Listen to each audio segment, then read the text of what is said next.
আমাদের জাতীয়করণ, এক দফা এক দাবি জাতীয়করণ আদায়ের জন্য আমরা কর্ম করে খেতে আসছি। আমরা চাই কর্মে ফিরে যেতে।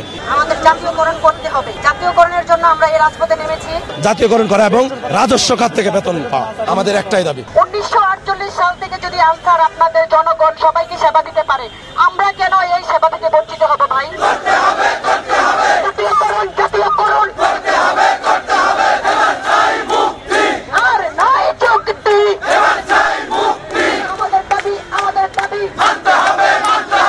আমরা স্বাধীনতার পর থেকে দেশের প্রতি, দেশের মানুষের প্রতি আমাদের অবদান, আমাদের শরীরের রক্ত পানি করে আমরা দেশের জন্য করে যাচ্ছি। কিন্তু সেই সুবিধার্থে আমরা যে জাতিকে দিয়ে যাওয়ার পর আমরা যে রিটার্ন কিছু পাবো, আমাদের ঊর্ধ্বতন কর্মকর্তা সদিচ্ছা না থাকার কারণে আমরা সেই পাওয়া থেকে চাওয়া থেকে নিপীড়িত, নির্যাতিত।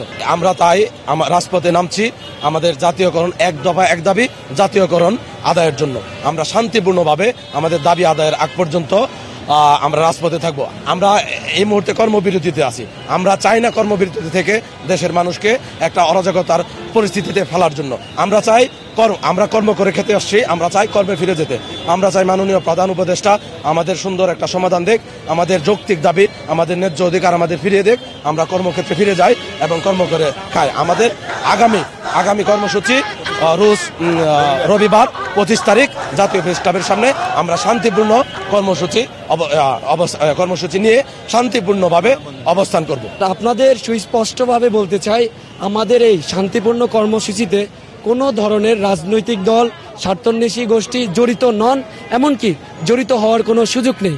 কারণ আমাদের এই এক দফা ন্যায্য দাবি শুধুমাত্র আমাদের শান্তিপূর্ণ কর্মসূচিতে অব্যাহত রেখে যাচ্ছি। জাতীয়করণ করা এবং রাজস্ব খাত থেকে বেতন পাওয়া আমাদের একটাই দাবি। আমাদের জাতীয়করণ করতে হবে। জাতীয়করণের জন্য আমরা এই রাজপথে নেমেছি। আমাদের কোনো অফিসারদেরকে আমরা পাচ্ছি না আমাদের পাশে। অতএব উপদেষ্টার কাছে আমাদের সকল আনসার ও ভাই বোনেদের একল আবেদন, আপনারা আমাদেরকে 25 তারিখে এমন একটা সান্ত্বনা দেন যে যেই সান্ত্বনা নিয়ে আমরা খুশি হয়ে আমাদের কর্মস্থলে ফিরে যেতে পারি। আমরা চাই না এই স্বাধীন বাংলাদেশে আমরা অস্বাধীন হয়ে থাকি। 1948 সাল থেকে যদি আনসার আপনাদের জনগণ সবাইকে সেবা দিতে পারে, আমরা কেন এই সেবা থেকে বঞ্চিত হব ভাই? আমরাও তো জনগণ, আমরাও তো এই দেশের নাগরিক হিসেবে আমাদের নাগরিকত্ব ফিরিয়ে দেন আপনারা। আমরা এই রাস্তায় আর চাই না আমরা এই কর্মবিরতির জীবন। আমরা